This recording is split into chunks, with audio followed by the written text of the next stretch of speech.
Hello, lore heads, and welcome to the League, exploring the League of Legends lore from A to Z. My name is Rebecca. And I'm John. My name is Mark. And today we get to talk about the Great Steam Golem Blitzcrank, who was released September 2nd, 2009. Hell yeah. Getting back to the oldies. On the Riot Universe page, Blitzcrank has a bio, a video called The Climb that was released in 2018, and a short story called Ensemble. Yep. And that's it. They have not added... He is featured in other cinematics. They just kind of aren't here because one of them's newer. Some of them are... He's in, but maybe not featured heavily enough that they wanted to include it on his universe. But yeah, he's in a few that we'll go over. And I say he. He's not a he. They are. They are in a few. They did retcon him being a he at some point in the future. He was a he up until at least 2017, but whenever they added his new lore in, that has been retconned. They are they. Change the pronouns.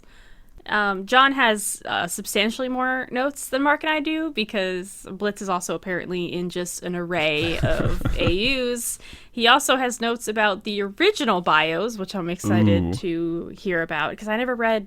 Well, I don't have a lot of notes about the original, sorry. Oh, okay. Just like some random snippets here and there. Sure. To help make sense of some discrepancies that his new bio clashes with Victor's where it used to fit. So I have a few notes on where those don't line up anymore. Okay. Oh, interesting. Cool, because I did read Victor's, and I saw that. I was like, this doesn't seem accurate. So I'll be curious to get the full story. So. Yeah, I thought Victor was a villain. Is he? That's a major point. Okay. Nothing's quite That's a sore point from what I can tell for the lore community. Is I think there are a lot of people who don't like how Victor became so villainous, and I think they've tried to fix him some in the newer stuff. It's Zareth all over again. Victor strikes me as the opposite of Azir, where he just comes off more villainous, but was written like not at all like a villain, but is just kind of portrayed that way, like outside of his bio. Well, I know this isn't the Victor episode, but I was going to say, I do remember there being, I want to say, kind of a kerfuffle when some of his new lore came out, and he was very one-note villain, and a lot of people thought that they kind of lost a lot of that nuance, and I think Riot specifically went back and was like, okay, let's try and fix some of this. So yeah, it's not super fitting for him to be so villainous given his role in Blitzcrank's bio. But let's talk about that first. Sure. If Mark wants to give us a quick summary, it's pretty short. Yeah. Blitz doesn't have a ton, and Blitz is nice and contained, I guess I would say, at least in the normal the Runeterra Prime lore, whatever we're going to call it. Yeah, he's not going anywhere. Yeah, that's fine. Okay, so this story takes us to Zaun, and I guess for a bit of context, I'll just throw it out there that Zaun and Piltover are kind of one city, but they've been stratified to where Piltover's up on the top, and Zaun is the under city that exists. Zaun being much more dangerous and, I guess wild, for lack of a better word, free form, sort of. Things just kind of go nuttier in Zaun, and it's a lot more dangerous. So Blitzcrank was originally one of the many steam golems that existed to clear out the toxic sludge at the bottom of Zaun. Just like every other steam golem, no sapience or self-awareness, any of that jazz, and eventually actually broke and just fell into complete disrepair until being discovered by Victor. So that's why we were talking about him so much. And Victor decided to experiment and try and see what he could do with this husk, I guess you would say, and placed a Hextech crystal inside of Blitzcrank. And we'll talk about why Hextech's important, later on. Blitzcrank popped back up to life, started doing his stuff, but doing it way more efficient and with a lot of gusto. And Victor observed that Blitzcrank was starting to learn and becoming, like I said, a sapient being, self-aware, whatever you want to call it, sort of becoming like an actual individual, I guess we could say. Victor tried to replicate it, but couldn't. There was just something about Blitzcrank and the way that he did it. It was just a one-time, whatever condition it was, whatever variables. That being said, as I kind of mentioned, Blitzcrank was still learning. Blitzcrank doesn't have much in the way of nuance, I guess we would say. So you would have people saying, "Oh, I'm locked out. I'm locked out. Can you help me?" And so Blitzcrank just smashes the door in because, you know, he's like a computer. Computers are dumb. Citizen. Yeah. Now this kind of comes to a head when there is, I guess, chemical toxins that are spilling into a neighborhood, and Victor orders or commands or tells Blitzcrank, I don't know exactly that relationship, to go stop the chemicals. And Blitzcrank's like, oh, it's coming from this factory.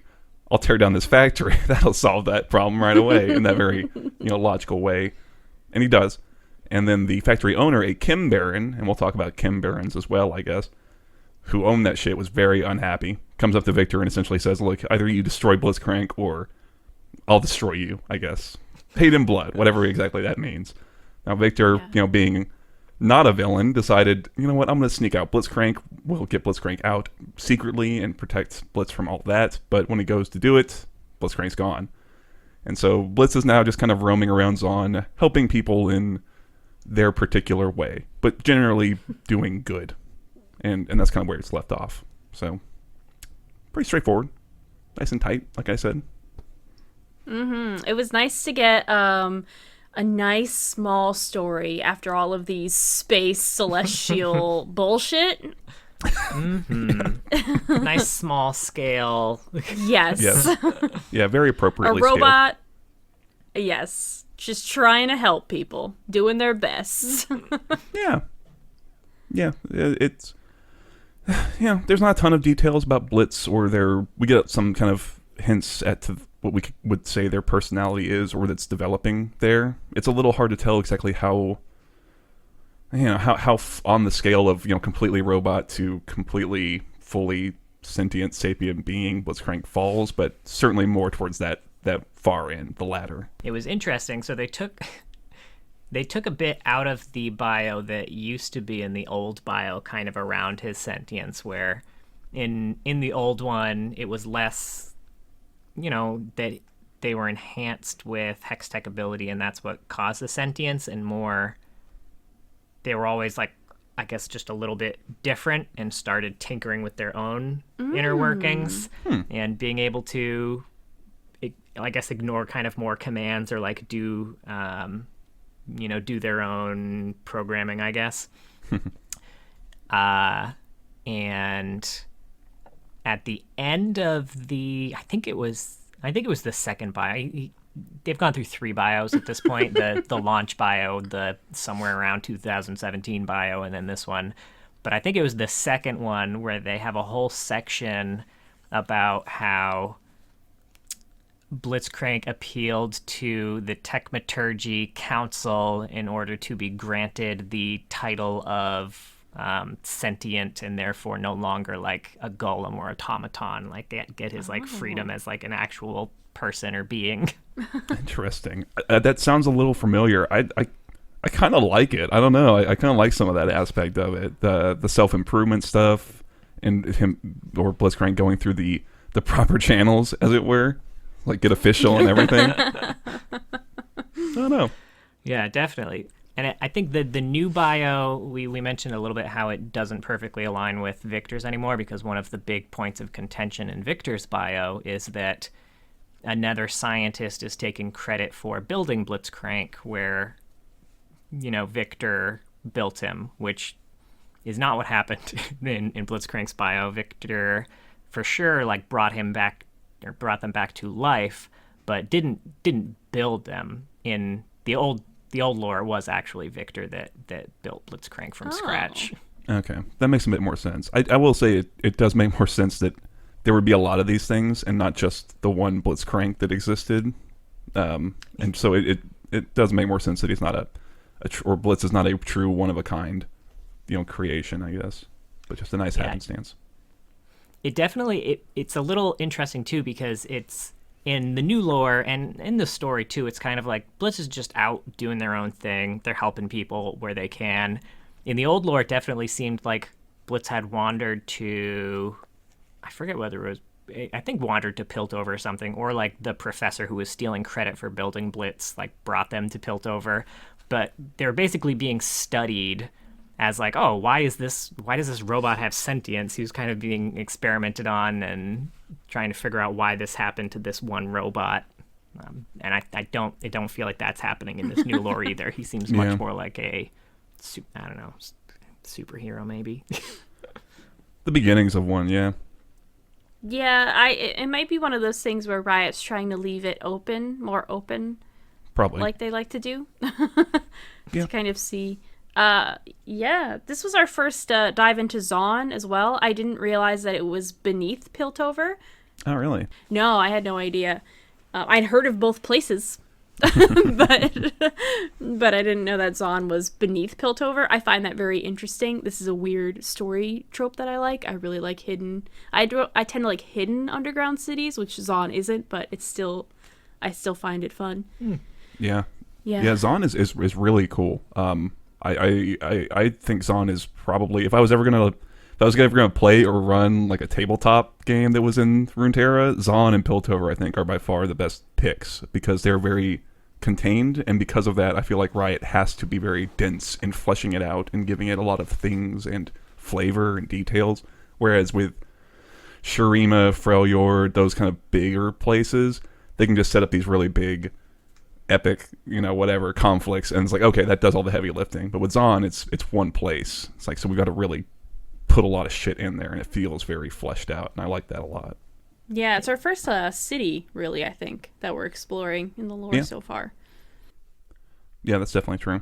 It definitely has elements of like that dichotomy of Demacia and Noxus with Piltover and Zaun, where like Piltover is kind of like the Demacia, where there are like lots of rules in place, there are like strict guidelines that have to be followed, whereas Zaun and Noxus, like the only limit is kind of your own determination or like imagination, and if you want to break the rules, like go here, because they're not gonna stop you from being you. That being said, I think there are several cases too where people are doing experiments even outside of Zaun's own kind of idea of morality. Oh, yeah, interesting. Yeah, that's definitely true. I mean, that's why I kind of like it, I guess, is like you said, it takes those really large wrought conflicts and brings them into a really, really tight space. So there's a ton of interaction going on between it. It's got a very unique flavor, and I think when you look at the art and the stuff they've created for Zaun, I know that was them and Piltover were more recently touched than, say, Shurima or even Noxus, I want to say. And it definitely shows, because it feels like there's just been a lot of care that's been put into the place, and it has a very, very distinct, style visually. You can just look at something and immediately say, that's Zaunian, right? Or Zaunite, whatever the correct thing is. Yes. So did we like the bio? I feel like we all did. We all appreciated the smaller scaleness of it.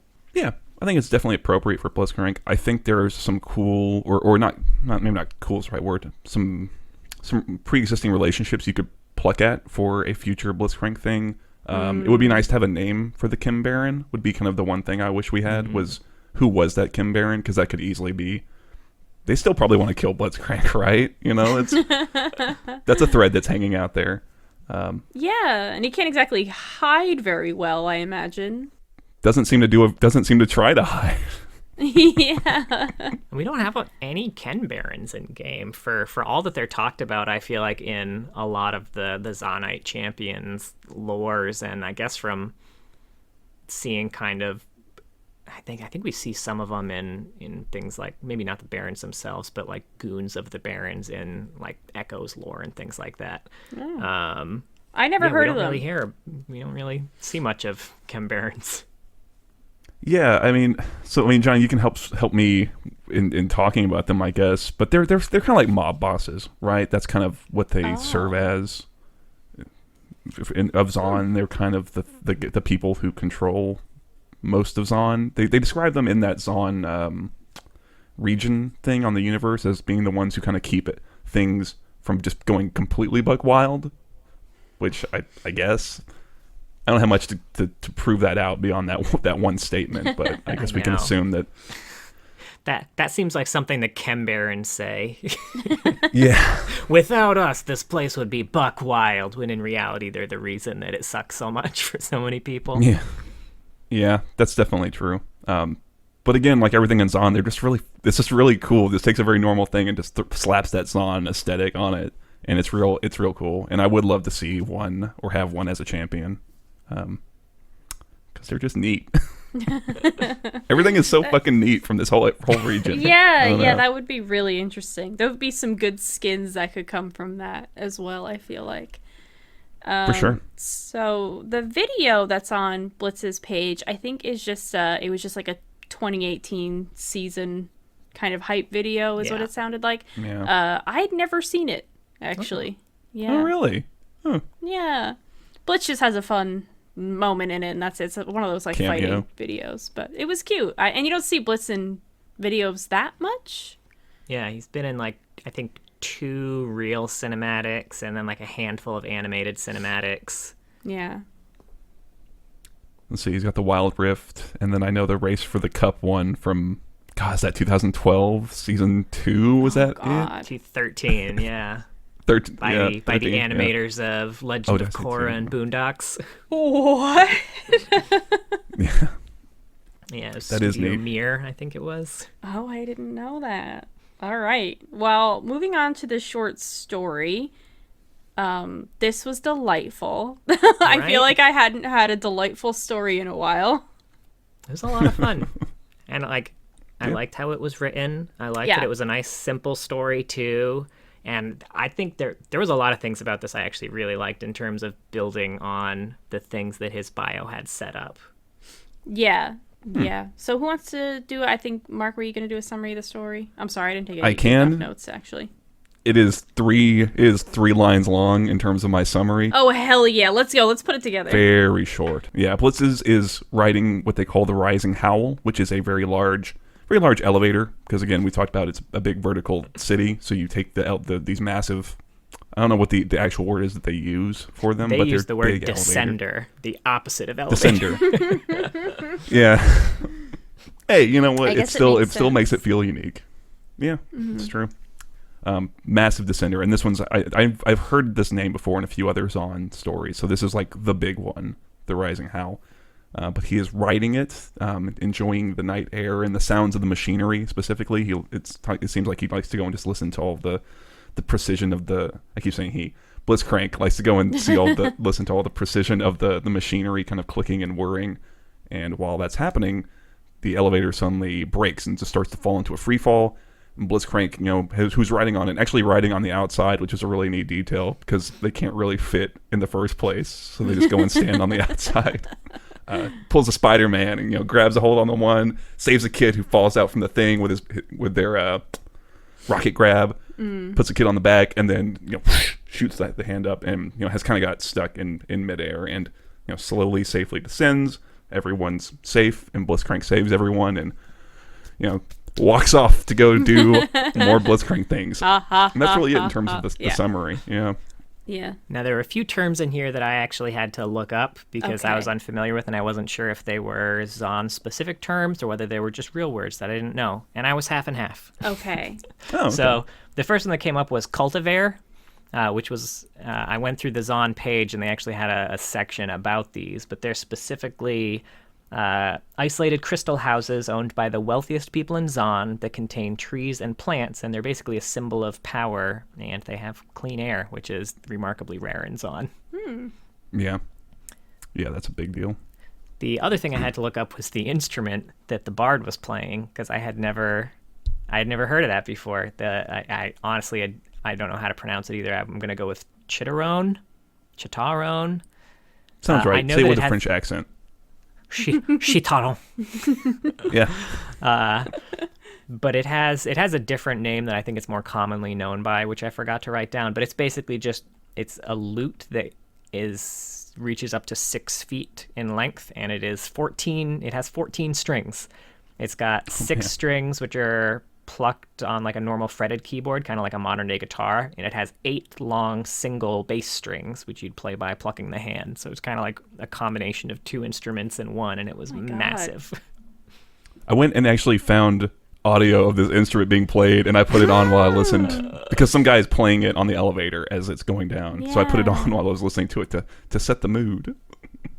Yeah, that's cute. I'll want to look that up. My one complaint with the story is that I had a really, really hard time visualizing a lot of what was happening. It was very simple, but it was, I think all of the bios or the stories are written with the assumption that you know exactly what and who everyone is.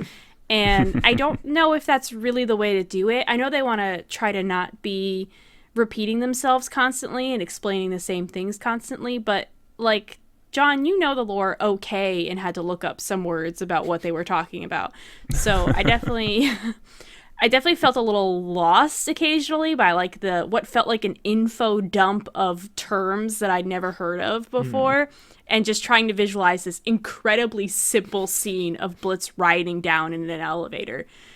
So while I did really like it, and it paints a lot of Zaun, and there's a lot of flavor to the writing, and it's from Blitz's point of view and done well, which I think is extremely hard to do.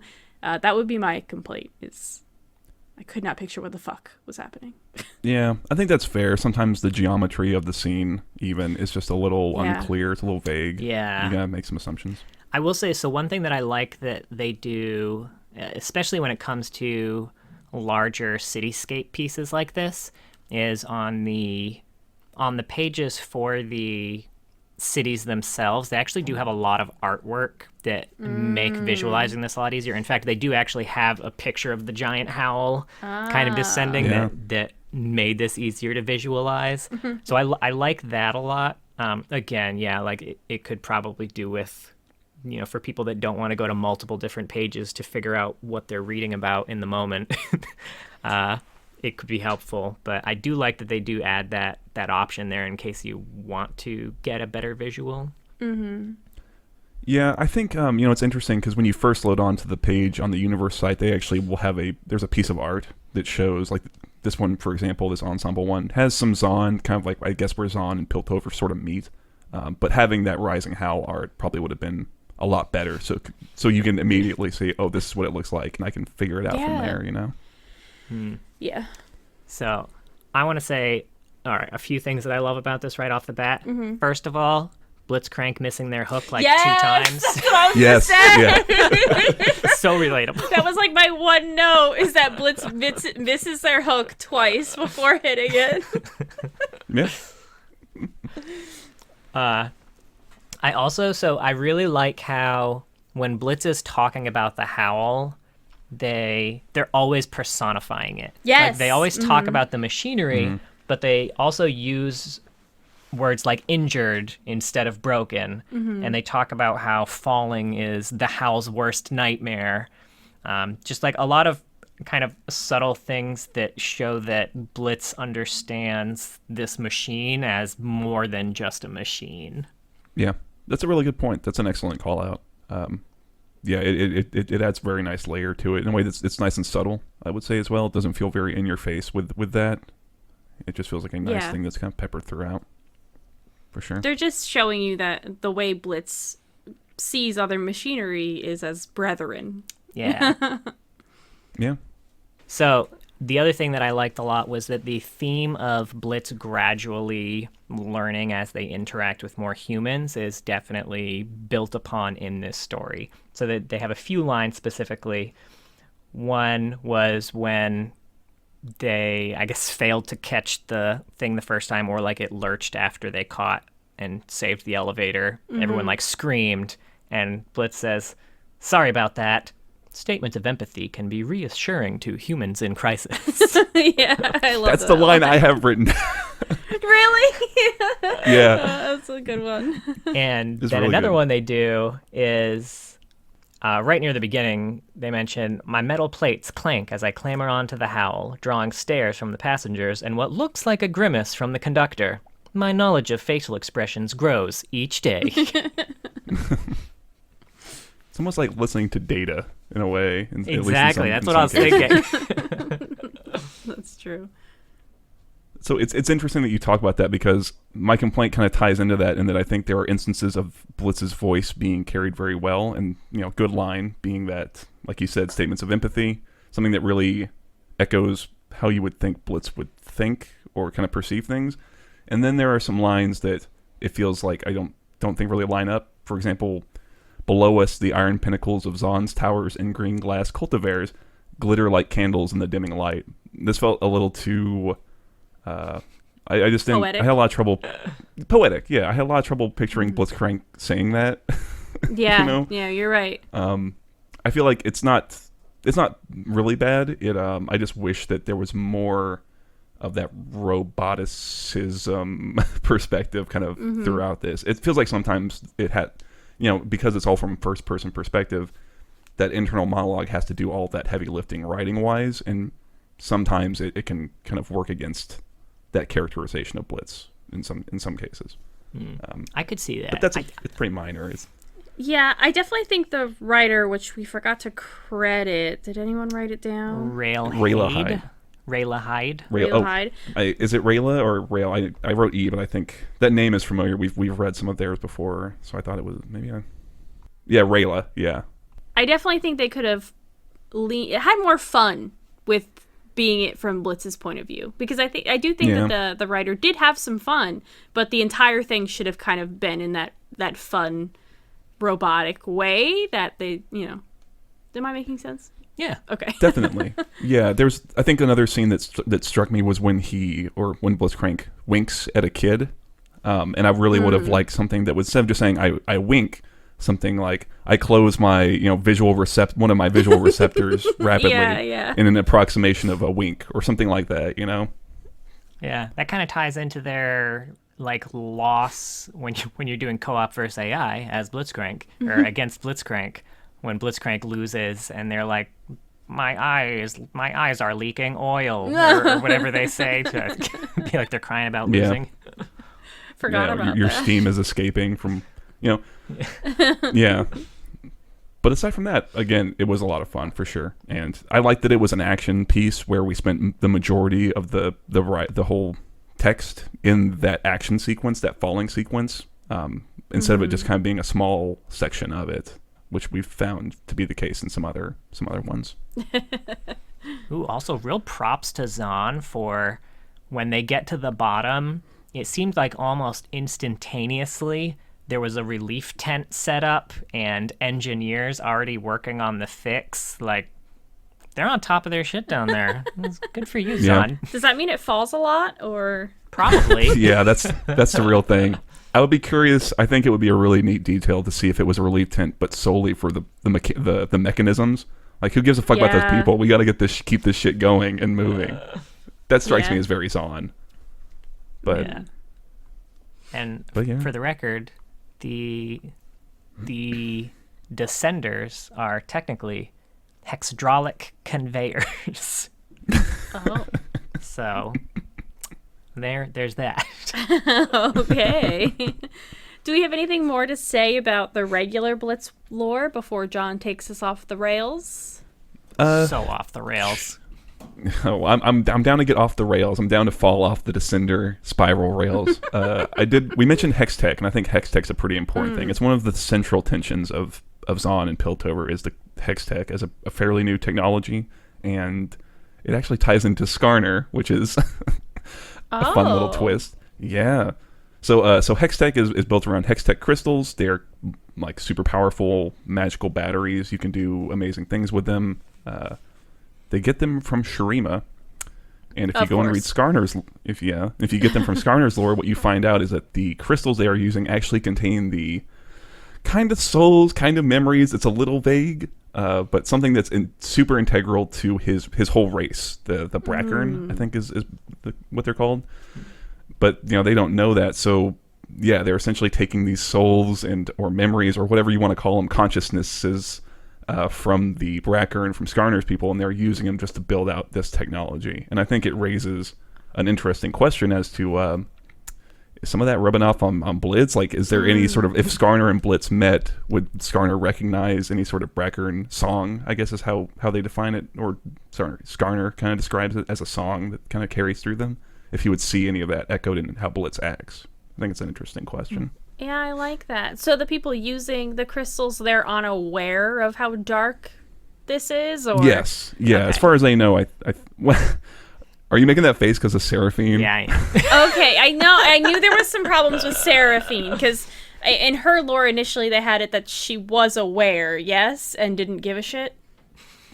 Yeah. Yeah, like she had so. quotes specifically about like, oh, I'll share your song, Brecker. Oh Jesus, yeah. Oh man, that's a bad look right there. Yeah, I think at this point they probably didn't know. This is pretty early on in the discovery of Hextech. Okay. I don't even know if they know now. I looked around a bit because Hextech is a pretty big and pretty new technology, and I know it's like I said, it's one of the big central tensions of that region where it's new and it's giving people all these new stuff, and obviously it comes from a very dark place, and I don't think anyone is at least, yeah, I don't think anyone except for maybe some random who we're not aware of is aware of that. So it's an interesting thing that Blitz is kind of powered by it, and it allows them to do their thing. All right, let's hop off the tracks. All right, so let me just give a quick shout out to my boy, Jared Rosen, who seems to have single-handedly taken on the role of writing little lore blurbs for all of the skin lines that Blitz is kind of a part of right now. I'm sure it's for more than just Blitz. But when I was looking it up, I was like, oh, who wrote this one? Jared Rosen. All right, who wrote that? Jared Rosen. So props to you, Jared. I don't even know if you remember me, but you sat right next to me for like almost a whole year. So I'm going to start out with the Project Program alternate universe. Oh my god. So I Blitzcrank. Blitzcrank is technically part of the Project Program universe. So Blitzcrank was created by Program alongside other helper bots such as Medbots, Program Soraka, and Program Nami, and the security bot Project Lysandra. Unfortunately, thousands of Blitzcrank bots were corrupted by Program during a routine software update. Now, their human owners are oblivious to this fact, so they just continue to help, waiting patiently for the time where their new command lines are initiated. Oh, shit. Oh, that's neat. Yeah. So as far as I can tell in terms of how Program and Project kind of differ in this, it seems like, I could be wrong about this, but it seemed like Project is the human augmentation wing of these giant tech companies where they just augment existing humans with technical enhancements, whereas Program is the strictly machine wing. So they're just building robots. So like in this one, you know, Blitzcrank is not a sentient golem. It's literally just a line of thousands of identical robots that they've built. Interesting. So is that just hardware, or are we also talking software, as in, say, like Program Nami or Soraka? Are they just like actual programs that run in the dataverse or whatever you want to call it?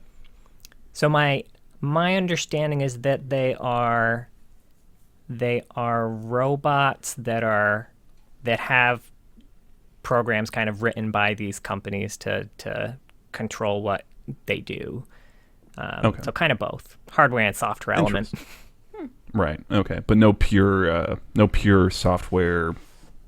You know, think Agent Smith or whatever, where it's just like a pure program AI. Yeah. I think if I'm remembering correctly, there aren't pure AI, but I think the closest it comes is I'm pretty sure Lysandra did achieve some level of sentience and then alter her own code and also uses it to compromise others. So I guess she at this point is an AI exclusively and can probably project consciousness into other robots. All right. So that was Project Program. All right. I also learned more about Ash on there because I think since they didn't have a story about Program Ash, but there were actually blurbs that gave a lot more detail about Ash's role in the whole program thing that was interesting that I won't get into here, but there's more than I thought there was. So next is the Piltover Customs alternate universe. That's an AU? That is, there are 3 skins that are part of that. Wait, They made a lore for the dumb car skin. A lore blurb. You mean the awesome car skin? He's got flames on him, man. It is. I like the sound effects for that one a lot. Yeah. The little lore blurb we have for that is, your robot's legs were busted, so we replaced them with a vintage 32 hot rod and 8-cylinder external mounted coal engine. Plus, we painted flames on his fists. The flames cost extra. That's what they have? Yeah, fun fact from that same AU, Corky also got flames added to his plane, but at no extra cost. His lore blurb says, your plane's sheeting was busted, so we replaced it with a bullet-resistant alloy and 4-cylinder external mounted coal engine. Plus, we painted flames on the front. No extra charge. So, fuck you, Blitzcrank. Is that because Heimerdinger's running the place? Yeah. that Yordle discount. I was going to say Yordle favoritism. So now we've got the Soccer Cup. What? So, in case you didn't know, Blitzcrank was one of the all-time greatest keepers for Chaos FC, and he's finally taken his place in the Sports Hall of Fame. His image rests proudly with the likes of Volleyball Dragon, Women's Tennis Scuttle Crab, and Badminton Baron Nashor.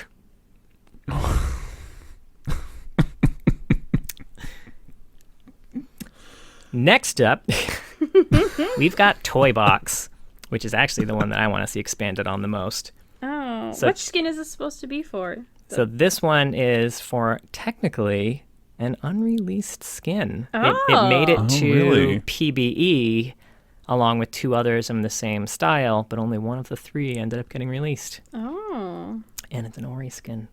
Oh. So this is set in Dino Gnar's Toy Box, and it features champions as toys that came to life when no one was around. Oh. Like some other property you may be aware of. So technically Blitzcrank doesn't have his own blurb of lore here because they weren't one of the ones that actually got released, but there was going to be a Sown Chaos Blitzcrank, a Sown Chaos Amumu, and a Sown Chaos Oriana. Of those, they released the Oriana one, but they never released the Amumu and Blitzcrank one. That is my favorite Oriana skin, too. It's so creepy. Yeah, and if you look at the Sown, Blitz, and Amumu, those were pretty awesome, too. And I think within the lore of Toy Box, those 3 were essentially going to be, I guess, the equivalent to what, like, Sid's toys would have been. Like, the ones that were kind of experimented on and looked hella creepy. Interesting. So I was going to say, this is in the same AU as, like, the Toy Renekton one, right? Okay. Oh, God. You scrolled to a whole other page. I thought we were done. No. So next up, we've got our arcade skin line. Now, there are 3 factions within this setting. There are the gamers who are jumping into the gaming worlds, the natives of the game worlds, and then the rogue bosses who cause havoc in the game worlds. So Arcade Misfortune, Arcade Riven, and Arcade Sona are basically the holy gaming trinity, the goddesses of RGB, destined to save the game. And Arcade Ari, Arcade Corky, and Arcade Ezreal are more rounded players who've only just arrived in the gameverse. Final boss Vagar is one of the many bosses running around, but he can mess with the game code at will and is fully conscious of where he is and what he can do. Meanwhile, Battle Boss Blitzcrank charges around driven solely by a copy of Poro Roundup. He's the less intimidating of the battle bosses in this universe. Remember Poro Roundup? Oh, man. Mm-hmm. I wish it was still available. Right? Game was fun as hell. Yeah. Next up, again, this is one that Blitz doesn't have specific lore for, but other people within the skin lines do, but it's the Cops and Robbers skin line. So this encompasses all of the officer skins, same thing with like Constable Trundle and like Captain, like those ranks. It encompasses the Crime City skin lines, like Mafia Graves and Misfortune, the Riot skin lines, which is where Blitzcrank falls into this, and the Secret Agent skin lines. Really? The Secret Agent ones too? Oh, man. So, yeah, Blitzcrank is part of the Riot line, but there is no lore specifically written for them on this one. The next one is Day Job. So What? the next two, I think one has kind of been retconned a little bit, at least Blitz's participation in it. But Day Job is a series where each skin represents champions just in their daily day job routine. Oh my god. These encompass things like Corporate Mundo, Forecast Jana, Firefighter Tristana, and Boom Boom Blitzcrank was included in this one as kind of a battle bot, and it is specifically mentioned that his fists in this world are named Boom and Boom. Dope. I don't remember this skin. Oh, okay. Now, never mind. Yeah, it's basically just a silver Blitzcrank with a black eye, and his Big red fists are boxing gloves. Interesting. Yeah, Boxer Blitz. Yeah. Now, it seems like, and this was another one that I couldn't necessarily find verification on exactly, but it said that since the Wild Rift trailer, this skin may have been moved to the Heavy Metal skin line, which is specifically an AU set in a dystopian world where Riot Corp took over the world. And now people fight in company, corporate-sanctioned rift wars, gladiatorial arenas to survive. So each champion in this AU is just like a futuristic arena fighter. So it includes all of kind of the skins that actually do have heavy metal in front of their name, but then also apparently Boom Boom Blitzcrank. Okay. Makes more sense that they would put him over there. Yeah. So the definitely not category. It's a series of skins in a world where champions are definitely not the champions you are looking for.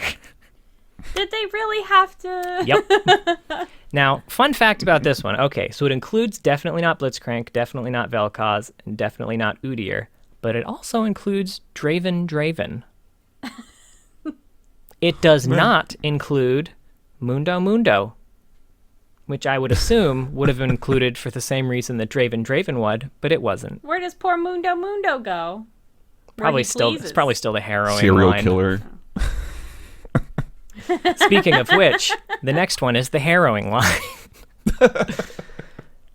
So this one is Witch's Brew Blitzcrank. Witch's Blue Blitzcrank. No Witch's Blue Blitzcrank. God, That is a hard one. this is real tough.